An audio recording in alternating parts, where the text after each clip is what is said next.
how to differ between a good agent and a bad agent. An agent that will help you to promote what you want and push your career forward versus an agent that will conquer you where you are. Here are 3 hacks how to differ between the two, and of course, as always, 2 solutions and keys how to bypass this hurdle. Let's dive right into it.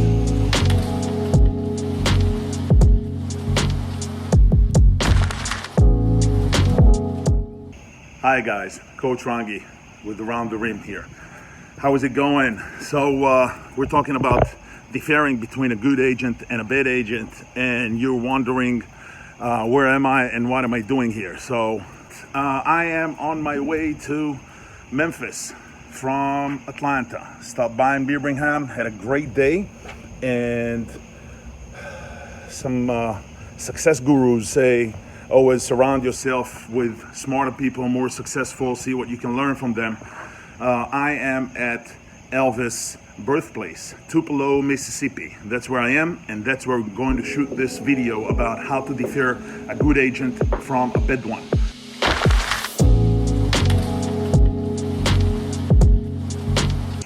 So, point number 1, agent promises things he cannot deliver. And your agent tells you that your first job going to be at the G League, but you know that you didn't complete 4 years and you only completed 2 years in JUCO and never had the luck to go into 4-year school. The odds are, the reason I would stop in between, it's not realistic. I'm not saying don't dream. Be not realistic with your dreams. Be unrealistic with your goals, with your long-term goals. The next stop, the odds are not the G League. You will have to have some kind of pro activity before you get there. Another example, coming out of OK school, less than double digits in points, and did not play as well during your senior season, and you have 18 months gap in the resume, and your agent tells you, hey, we're going first league in Italy. No, it's not happening. And why do I say that? Because I researched the market. I know the guys that are going to play in Italy, and unless they're top level, recruited into the NBA, but fail to do so, their second option will be go to one of the top 5, maybe 6 leagues in Europe. If you're not one of those, the odds are you're not going to Italy the first job. I'm not saying you're not good enough. I'm not saying you won't get there. You'll have to work your way up. So unrealistic promises are the first flag. And how do we do that? When he says, I have an offer for you for this and that league, or I will get you there in 2 months, you ask them, what are the steps? What do you need me to do? Don't sit on your hands. Most players would have to do something in order to make this happen, even if he promises a lower level league in Europe. Ask, what do I need to do? And he'll guide you, unless he doesn't know. And if he promised you Italy first league after you were completing 2 years in JUCO, he doesn't know what he's talking about. It will be the first red flag. And I'm not saying the one red flag has to make you run away, but let's go to the second point. The second question you want to ask is, who is your mentor? Because if that agent, he has no previous clients this point, and now who is your mentor? Who do you work with? Who do you work for? In other words, who's guiding you through the process? And I'll break it down very simple. We're all about second chance, and we love helping rookies. So a rookie would tell you, you're my first client, and that's okay. But then your next question would be, who is your mentor? My first mentor, Simi Rigel, back in Israel, brought me to his summer camp, 1997, and told me, I really appreciate you. I want you to do a very important job in this camp. I want you to work the canteen. Right here. An arrow right in my heart. But I'm an awesome coach. Come on, I coached 1 year at that point. I'm an awesome coach. You want me to what? To sell cans and candy to the players during their break? He said, yes, you will do that next year. I'll promote you to start working with the kids. I hated it. Did I do it? Hell yeah, because I wanted to progress. He told me what will be my next step. And I believed him. Why? I researched him. The guy that brought me to the camp told me that he did the same thing 5 years before, and look where he is now. He was progressing. Will not go too deep into how I knew that, but he was coaching at a higher level than I was at that point. Again, 1 year of experience I had, and he put me through this with a reason. I was in the camp, very 5-star camp oriented. Simi's camp was. It's called Rak Reshet, which is basically bottom of the net. And this dude knew what he was doing.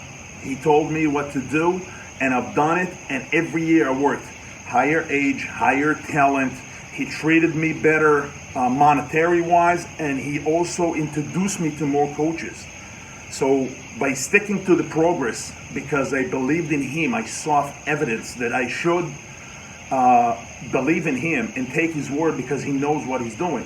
That helped me back then. I do the same thing till today. Guy remembers me as the semi-intern, if you wish, back then, and I kept working for him, with him, the same way. So we're all about rookies. We understand we need to get our knees scratched, and that's okay.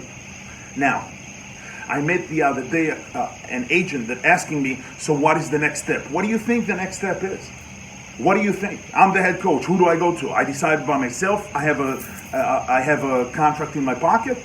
I need to go to my GM. He needs to okay it. Sometimes executive basketball operation or basketball operations manager has to step in to see that all the things promised / communicated between apartment, a car, or any other accommodation promised to the player / the agent are doable. Look into those demands and see that the club can fulfill it.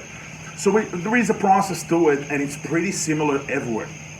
The thing is, this specific agent had no idea how it works, and that was my second flag. He was telling me a story about how his cousin is the licensed one, and this and that, and then he knew nothing about the process. So you're representing someone, and then you have no idea what's going on with the process. So that's flag number 2. Flag number 3, unethical work. How would you do what an ethical work is? I'll tell you, it's very simple. Common sense. I had a player that came to me, ran all the process last year. We brought him on board. He went to quarantine for 14 days. He's cleared out of his quarantine. The country goes into a curfew. During the quarantine, we fed him. We placed him in an apartment. We fed him, and then the country goes into a curfew. 4 days he's out. Country goes into a curfew. We have no control of that. And then the player comes to me and tells me, I want to move a representation. I want to work with a different agent. I told him right off the bat, first, you have the best agent or the strongest agent in the country. Why would you leave him? He said, he doesn't have the time of day for me and this and that. So bonus point, set time schedule with your agent, how fast he needs to reply, how fast you need to reply. If you call him and he never calls you back in 24 hours, maybe that's okay in his standards. I don't know the guy. Maybe you demand an answer in 48 hours. Tell him that. If you don't tell him that and you stay frustrated at home, nobody can help you. Not even, in this case, not even yourself. So that's a semi-bonus thing. Set expectations and set it up how you do that. But the second thing, he moved to a guy who is not even licensed. And when he said that, I told him 2 things. Number 1, a guy who is licensed just got you a job out of sitting home 2 years. He flaked the JUCO. He never completed his college time. And now, after 1 year in JUCO, I picked him up.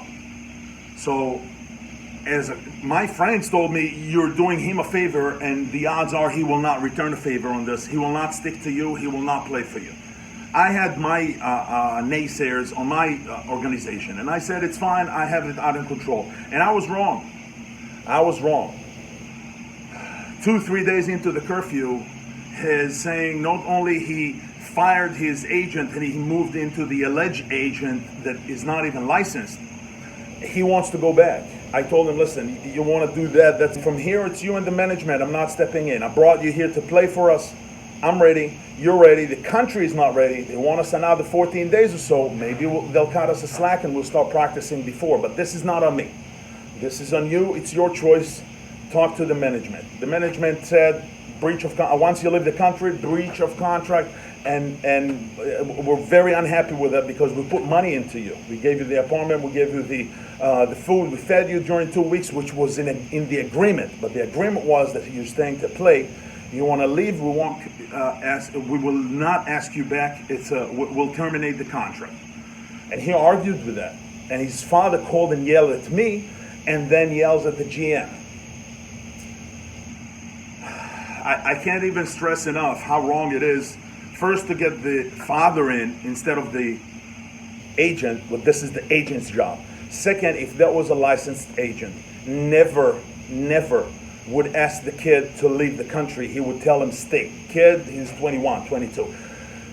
He would tell him to stay.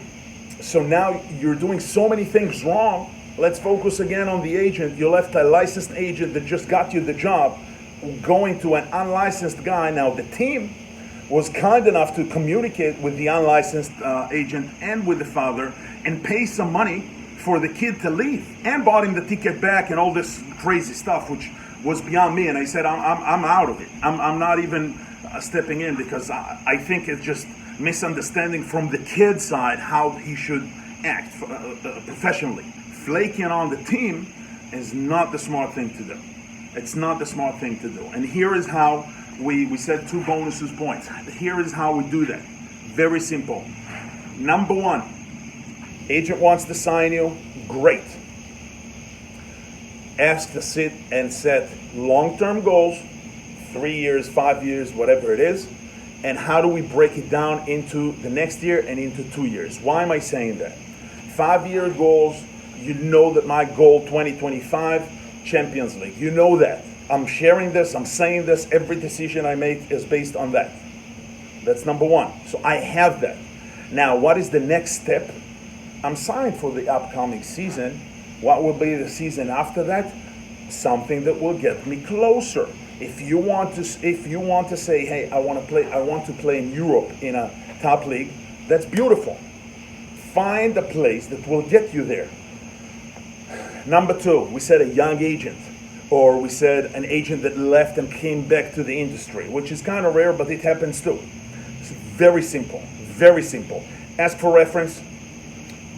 Ask who the mentor is. I can tell you who my mentor is in the US. I can tell you who's the mentor is for me in the international basketball. I can tell you who are the references of the guys that played for me lately. But always ask for these 2. Who's your mentor? Meaning who is the higher level that you're looking up to and who gives you advices. And at the same time, ask for a reference. Who did you work with? And I'll tell you why I say that about agents. When agents take prodigies, when agents take interns, they would bring a kid on board and they will find him easier client or someone they can manage in a managed way, meaning they will oversee what they do with them. The guy that gets all this attention will love it if the new kid, if the intern, so to speak, following directions, taking care of the guy, understands that there are limitations. He can't just kiss ass. He needs to manage his career. That's what it's about. So sometimes these players would get upset or get frustrated. We're not their friends as a coach, not as an agent.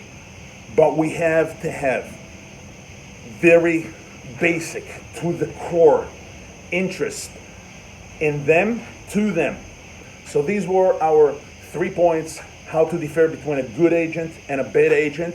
And we spoke about 2 bonus points on the how to do it and how to filter it the right way to give you the ability to screen that and to talk to your agent, to push yourself forward. I hope that helped. These are my 3 sweaty points for us today. Like always, work on your game. Practice is nothing but a recipe for the game. Work it to perfection. Coach Rangi here. I will see you around the ring. Bye-bye.